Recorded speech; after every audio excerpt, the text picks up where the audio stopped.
it works very similar in that aspect. I see. It looks Yeah, very cool. I like the site. Check it out, yeah. control4.com. And do you become like, is there any way to become I guess a dealer of them? And do you get Well, certain rates, or do you have to just call and buy them from them, or what? yeah. Well, basically, I'll tell you straight up, the rate's about the markup recommended is about 40% markup. It's not too bad. Hmm. So typically, it's just a house my size. I'm 2,000 square foot. It's about 15 grand to put it in, and that's if you're controlling all the lights and switches in the house, your HVAC system, and you're controlling all of your AV equipment, Neat. which is kind of nice. If you do that, it's about 15 grand with installation. It's not too bad. It really isn't. And then you get remote access. Like I said, you can get on your phone. You can anywhere in the world. You can log in. You can interface with some cameras. I'm a Panasonic camera dealer. I work with. They do Panasonic cameras. So it's kind of cool. And you can turn on your TV and stuff like that. You can do all kinds of stuff. Yeah, it's kind of cool. And I'm demoing it to customers. When I used to sell it, I would actually log in my phone and say, "Watch, I'll get my wife to call me." So I'll log in on my phone, turn the lights off in the living room or something, and turn it back on and off. The next thing I know, I'll say, "Now wait a few seconds." She'll call, "Are you messing with the system again?" I say, "See," and then they're like, "Wow, that's really cool," you know. So, That so is you start from neat. that. That's cool. Good demonstration. I know in one of the earlier shows I listened to, someone asked a question about the best way to set up or keeping passwords for like remote access with maintenance packages that I have. Hmm. I just keep a document would log me in. I keep it on my server, so there's no access to it unless I log in with a login name and password. And so if I'm at my desk getting ready to log into a customer's computer, all I'll do is I'll just copy and paste it from a Word document. It's pretty archaic the way I do it, Yeah. but it works really well because I can just remote into it, copy and paste it in, log in, and I'm right in front of the computer, and I can shut it down. There's no one has access to it except me. So I don't do anything like through Dropbox or anything Right. where there's a possibility you could get those things. Right. So I gotcha. That's a good way of yep. doing it. So on the bench right now, I've got a teenager's laptop with viruses and malware. I had to pave and nuke it. It was pretty bad one. Yes. I usually try to get them back to the way they are. I don't like to pave and nuke a lot. I kind of see it as a challenge to try to actually get it working the way it was. Fab's auto backup, gotta love it. All their settings are back. I had the teenager ask me, "We didn't do anything to it. It looks the same," and I love that. That was a compliment to Fab's auto backup. Yes. Yes. So all the settings were there. Everything that he liked was all there. I've got 2 remote accesses that I set up. I just sold 2 more maintenance contracts. They're first time cleanups, and they said that they don't need to bring it to me. I can just log in. So we set it up over the phone with them, told them how to set it up, and then once we got it all set up, they're just good to go. Now, how do you sell your maintenance contracts? How do you promote them? I actually do a monthly newsletter to my existing customers, and then honestly, one of the best way I sell my maintenance contracts, for someone to bring me their computer, it costs $79. I say, hey, for about $130 more, you can have a maintenance contract. I'll support you for a year, and this job will be free. And so basically, they pay $200. The laptop job, whatever it was, something simple like, I was on it anyways, and usually I do a courtesy cleanup. If they had a glitch or something, and I'm go ahead and clean it up as a preventative issue because maybe that's what all it is. Maybe it's malware or spyware, and so I'll go ahead and run through the gambit. And then after that, it's pretty much cleaned up anyways. So I've already done the job, and it's a great upsell. The easiest upsell is the customers I go to them. Now it's only $40 difference. I'm there at their house anyways. I'm like, I can just, I can go ahead and set up log me in right now, and I can remote in later tonight and finish your cleanup, and you can have start your maintenance package. And those are the quickest way I'm selling them to new customers. I see. So my existing customers, I've got quite a few feedback on my email. They all love it. They want to do it. They're just waiting for funds and all that stuff. And they're Yes. giving big comments on my feedback on my website and everything. So the other thing I'm messing with is I'm, again, reaching out and try things. I'm modding a Dell Streak 5. The guy broke off the power adapter. The inside looks like kind of like where the like the iPods plug into those Yeah. little thing. Mm-hmm. It's broke off. I looked for motherboards on them, the logic boards on them. They're about as much as a new one. Right. And so I said, I don't think I'm going to replace it for you. And he says, well, is there anything you can do to make it work? He says, I don't really mess with a lot. It's just a toy for me. So what I can do is I can take your USB adapter you broke. I can actually hardwire it, solder it in, and maybe fill the hole with hot glue or something, keep you from pulling it out, and that would at least probably get you to work. And he says, you know what? If you do it for $80, I'll do it. I'm like, okay, hey, bring it by. So I'm gonna try that one and see what happens. It'll be kind of fun to play with. Yeah, that's a neat. Oh man. I said it may or may not work. So I said either way, you're paying me $80, and he says that's fine. Are they tough to So- open? Have you tried opening it? He said he actually opened it himself. And I said, before you bring it to me, put it all back together. I don't want to lose any screws. I'm not taking it apart. I'm going to be responsible for anything damaged. Right. I'm not going there. So, and a lot of techs agree that, don't bring me taking stuff that's taken apart. I want to take it apart because I'll remember how to put it back together. I know. You doing it won't help me. I know. I used to call it laptop in a box. Exactly. That's what I used to get sometimes with the screws all under like the cardboard flaps of the box and spilling out. Oh, it was terrible. Absolutely. So, a little tip I thought was kind of cool. Someone brought me an Acer Aspire 1 wouldn't boot, and that's a common issue. It's a BIOS glitch. All you do is go to the Acer Aspire 1 website for that model, put it in a little USB drive. It updates the BIOS, and there's a key sequence that forces it to tell it to update from the thumb drive. Really? Takes about 10 minutes after it's done. It was up and running, and she was happier than anything. She was happy to pay my full 2-hour charge, including me researching it. So she ended up paying me 2 hours instead of my first hour, just my 1 hourly rate. Nice. So she was totally happy. She said, "Hey, I'll have to go out and buy another one."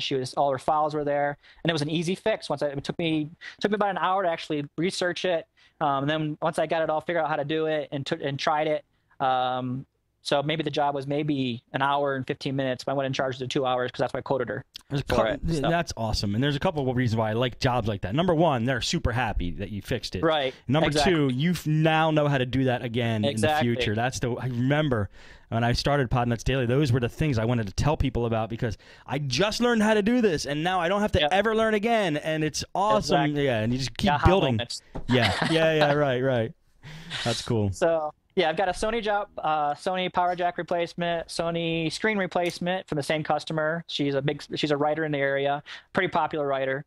So she asked me to do it. She says her life's on it. So I'm doing one laptop at a time, but there's 2 jobs. She also does marketing and advertising. She's going to help me with my marketing and advertising. We're just going to barter this job. Nice. She'll pay for the parts and I'll do the labor. Sweet. I just got another, right before I just typed these in my show notes real quick. I had another teenager laptop drop off, needing cleaning. Have no idea with it. It's just sitting behind me. Haven't looked at it yet. And that one, and then I got the camera system I'm installing. I got that job all day tomorrow. So today I went down and took a risk on a rear projection TV. Some guy, one of my computer customers, called me up. He says, "Hey, I know you're pretty savvy with electronics, and I thought maybe you'd give my computer or my TV repair a shot." He says, it's making a funny noise and all that. So I said, I'll come look at it. Mitsubishi? Actually, it was an RCA. Okay. And so I went back there. It was 52-inch. He pulled it out for me, and I took the cover off. And I thought, I have no idea what the problem is. I turned it on. It makes a hissing sound. I thought, well, maybe it's bad caps. That's real popular here, but haven't seen that on rear projection. I have. Pulled it apart, and so I said, well, go ahead and turn it on. And all of a sudden, I hear the hissing. I looked down. There's sparks all over the place. I'm like, sweet, you got fireworks back here. So what it was a capacitor that actually had a bad solder joint, and it actually burnt through the hole through the board. So I said, well, here's a possibility. I said, if it's just a bad capacitor and the capacitor just burned a hole in the board, we could actually probably move the capacitor over, lay the lead down, and scrape off the PCB where there's contact with copper if it has a big solder joint. If it doesn't, then we're kind of hosed. We have to buy a new board, and this TV sold. I don't think I'm able to do it. So I pulled it all apart, took a risk. I flipped it over, and sure enough, there was a nice big solder joint. Yeah. I laid it flat, scraped it off, put a little resin on there, and went ahead and soldered it, and has a nice big lump of solder on there. Fire it up. He's happy. I made an easy $160 by going over there. It took me 10 minutes to repair it. 10 minutes. Wow. 10 minutes. It was that easy to get to that board? Oh yeah, it was. It had a bunch of little plugs in it. I took a picture of all the plugs, what I always do. Unplugged all the plugs, flipped it over. It just had a little 2 little clips holding it in, or I don't know, maybe more than that. Probably about 2 clips and a couple of little tiny clips on the side holding the board in. Flipped the board over. I could see it clearly. Scraped it off, cleaned it off, and it was done in 10-15 minutes, if that. Nice. So he was happy, and I was happy. Walk away with a check, and we're all good. Very awesome, man. I love those jobs. I took your advice when I did the tech site builder about the Google AdWords. Did it for about a month and a half. I made no money off it. I paid money out exclusively to Google. I know in different places it makes sense. Here, and one of the other guys mentioned it, and I think it totally makes sense. Google Places makes more sense because this is a high-tech area. Right. Most people here aren't going to click on the ads because they know they're ads. Right. So I get more. As soon as I turn on Google Places, I've been getting hits a lot and lots of phone calls from Google Places. Nice. That's how I got the little Dell Streak came from there. The Sony the Sony power jack and screen replacement came from there. So I would say, and this guy, the one I got 3 jobs from, the one with the TV repair plus 2 other computer jobs I did for him already, those came through theirs. And so those have all been good payoffs. So I've turned off the Google AdWords and I'm just using Google Places. For me, Google AdWords has cost me about $7 a click in my area. Wow. Just so many doing it. Wow. Yeah. I know it does need like a refresh. When I created it, it was like I was paying $2 to $3, I think, a click. And that was the max. I mean, that was just my max, so I wasn't even paying that much usually. And it just got skyrocketed. So yeah, I know that's my that's max was $7.50, and then the max on my Google Places is only $4. So I'm doing that. Nice, So good tip, really good tip. Yeah. So I want to give a shout out to a Podnutz listener. He also does web hosting. He's digipark.com, digipark.com. So if you need hosting, he's affordable. He's a local guy. If he gives you a hard time, call me and I'll take care of him for you. So he's a good guy. He does my hosting, my site. The thing I like about him, I used to do one-on-one. But I had problems with doing bulk mailings with one-on-one. I had to upgrade when I went to use your site builder. It required PHP, and I had to pay a larger fee to go with one-on-one. And I went through I had to buy a bunch of stuff, and it just wasn't worth it. So one-on-one's been good to me. Don't get me wrong. Had no problems with them up until I had a problem. I had to update my website, and then I had issues. But I've been using one-on-one since I got here 6 years ago. So I hate to break off that partnership, but my buddy here, since he said he were going to barter some work and stuff like that with hosting and all that, we're definitely going to go ahead and do that. So I went ahead and paid him. If you have a local guy, that's great. If you know somebody. Yeah. And and I'm not really big on the website side, so he is a website guy. So we're going to do that. I'm going to I get a lot of people asking about websites. I do a lot of small business. So I'll just refer them to him. And then he gets a lot of people ask if he repairs their computers because they have problems trying to connect to their server. It turns out it's a problem with malware or virus on their computers. So he's going to refer me to hit those repairs. So it'll work out really good. I see. Oh, so very cool. Education, I'm a big believer in Automobile University. Have anybody heard of Zig Ziglar? He used to talk about Automobile U, especially Podnutz. I love listening to podcasts. I used to listen to a lot of them, but I think out of all the computer stuff I listen to now, I pretty much stick to Podnutz now. It's what I have time for, cool. The Podnutz Daily. And I'm getting a lot out of it. The other one's basically repeats of what you guys are talking about. I know some of the guys mentioned the stuff they hear in the other podcasts. I used to listen to Paul Thurrott's Windows Weekly, which I like that. That was a pretty good one. I just don't have time for that one. It's just too long, too much stuff. Leo talks too much, Paul talks too much, and I just want to get to the point. That's what I like about Podnutz. Cool. So, website learning. I've got a couple of things. If you guys were interested in messing with some firewall and learning about security stuff, from this little firewall, I found it. It's at what's the name of the company again? WatchGuard. WatchGuard. Yeah, WatchGuard's got a bunch of great videos on there. I made a tiny URL for you guys. It's tinyurl.com 6ATMX4K. That'll take you to their link of all their videos they have on there.